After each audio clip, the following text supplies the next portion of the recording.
বইটা আসলে আমার হাফ পড়া। এই লাস্টে কি হলো, যা ইচ্ছে ছিল আর কি। এই বইটা হাফ পড়া, কিন্তু এটা তো সবে বেরিয়েছে, আমাদের এখানে এসেছে আজ। হ্যাঁ, এই উপন্যাসটা এবার পূজা বার্ষিকীতে বেরিয়েছিল স্যার, ওইখানেই পড়ছিল, লাস্টের পাতাগুলো ছিল না। কেন লাস্টের পাতাগুলো ছিল না কেন?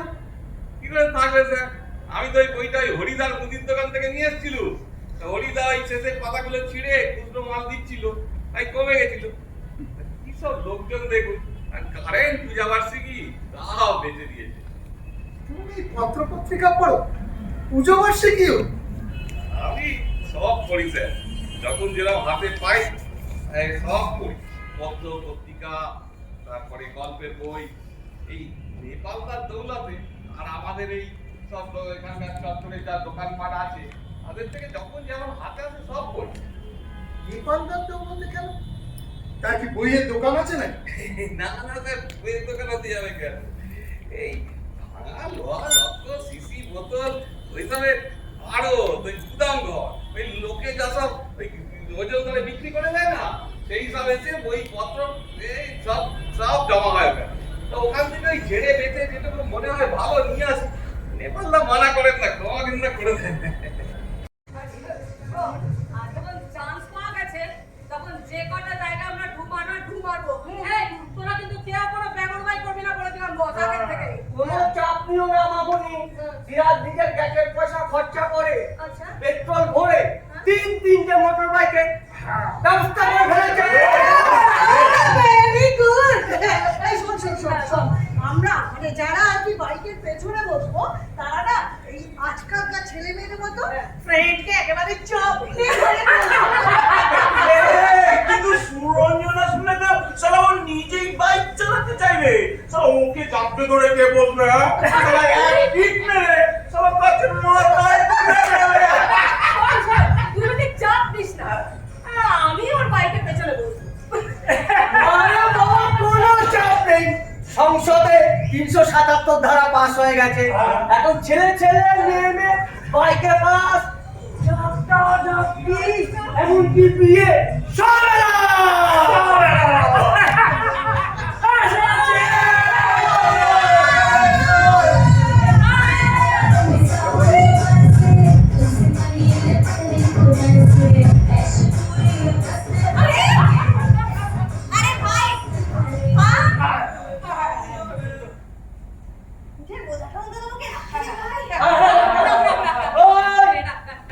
এখন সময় বিরতি। সব রেখে হাত মুখটা ধুয়ায়। সত্যদার দোকানে কচুরি মনে হয় এতক্ষণ জুড়িয়ে বরফ হয়ে গেল। এই শুনেছে না, তুই একটা কাজ করতো, ওই বরফে হাত মুখ মুছে খেতে শুরু করে দে। এবার একটা হ্যান্ডচেক গান দে তো। ইউনিভার্সিটি পুরস্কার প্রাপ্ত নৃত্যশিল্পীর সঙ্গে একটু নৃত্য করে নি, হ্যাঁ, স্টেজে উঠে তার নাচ করার সুযোগ পাবো। শুরু করো, যাও। स्वैग से करेंगे सबका स्वागत। नहीं, स्वैग से करेंगे सबका स्वागत।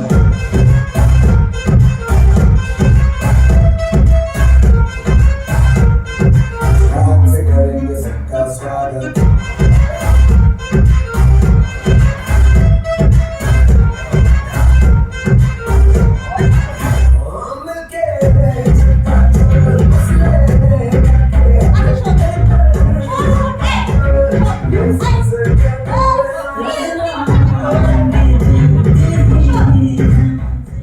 খুব খিদে পেয়েছে ভাই, একটা কাজ করি।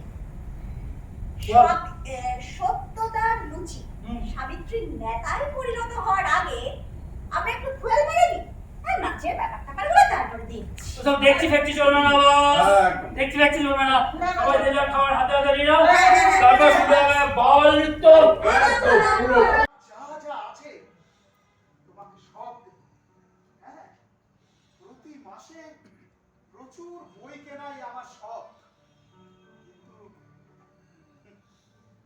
দুঃখের কথা আমরা তো দুনিয়ার হরেক কিসমের গল্প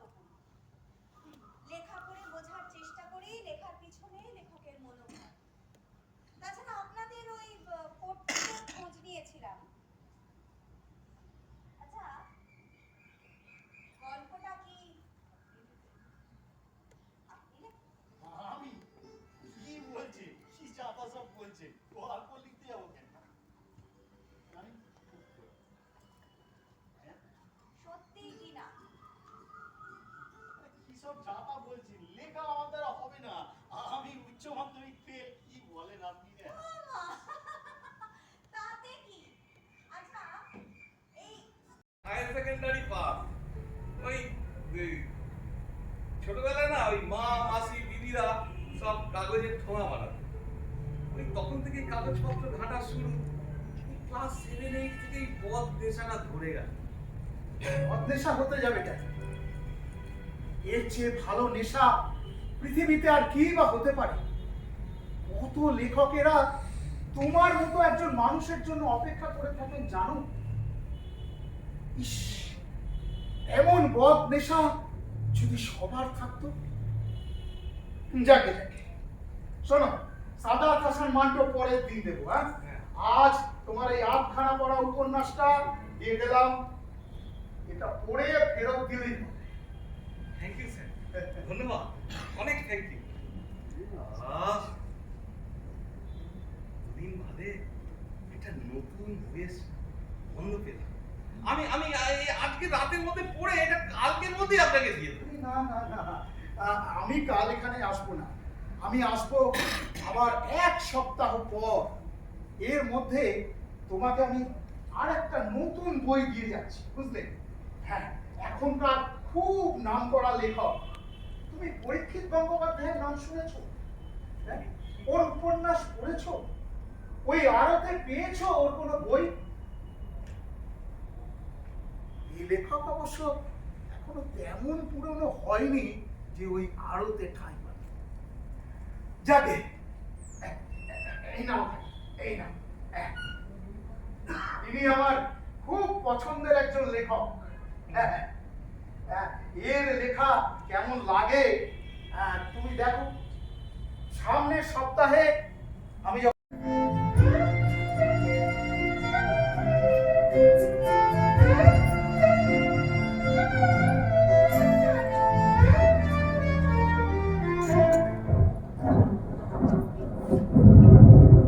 খোলা জলে পাকাল মাছের মতো দিব্যি আছি। জেনারাই ধরতে আসুন না কেন, ঠিক মুঠো ফসকে বেরিয়ে যাবো দিদি, দেখবেন। হ্যাঁ,